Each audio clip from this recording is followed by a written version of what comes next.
Subscribe करें super TV channel को और बेल आइकन को प्रेस करें लेटेस्ट वीडियोस और इन्फॉर्मेशन के लिए। की मोल शोल कर रहे हैं? 1,10,000। हाँ जी।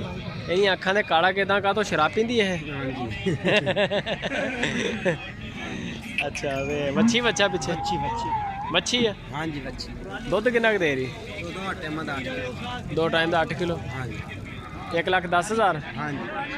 महंगा नहीं दे रहा माल अज? नहीं महंगा नहीं आई तो मंदा होया खला। मंदा होया। हाँ जी सस्ता है माल। अच्छा नंबर शंबर है? हाँ जी। मोबाइल नंबर बोलो। 0302 93 47 762। नाम की अपना? मोहम्मद सलीम। मोहम्मद सलीम। इतों के रहने वाले? इतने लुडन दे। लुडन दे है जी माशाल्लाह जानवर। ते रेट भी सुन लिया, जानवर भी देख लिया है जी माशाल्लाह। की मोल कर रहे मेरे?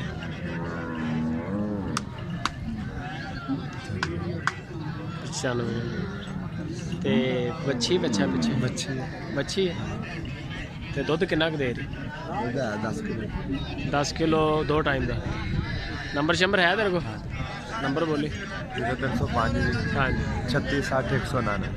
36 60 199। नाम क्या अपना? शौकत कितों के रहने वाले? ਚੱਕ 500 ਕਾਰ ਦੇ ਅੱਡਾ अड्डा माछीवाल। ਦਰਦ ਸਟਾਰ ਮਦਦ ਰਾਜ सही सही हो गया सही हो गया। अच्छा ਡੋਰ ਬੜੀ 96,000 रुपये जी।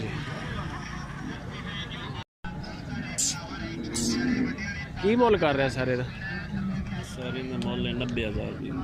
90,000। दुध कितना देती? दूध 5-5 किलो टाइम ठंडा। ठंडा यानी कि ठंडे का मतलब? ठंडे का मतलब भी जिमें दूध होंगे वो दूध दे अच्छा अच्छा पूरा दूध। पूरा दूध सही होगा। बच्ची बच्चा पीछे? बच्चा बच्चा एक ही जानवर है या और भी है अपने?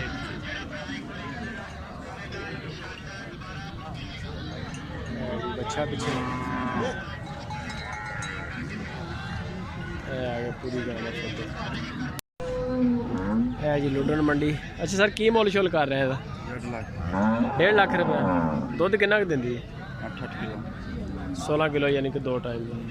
बच्ची बच्चा पीछे? बच्चा 16 किलो जी। नंबर शंबर है अपने को? मोबाइल नंबर नहीं है। 1.5 लाख रुपया कीमत है जी। दुध भी आ गई डिटेल। नस्ल केड़ी है? क्रास।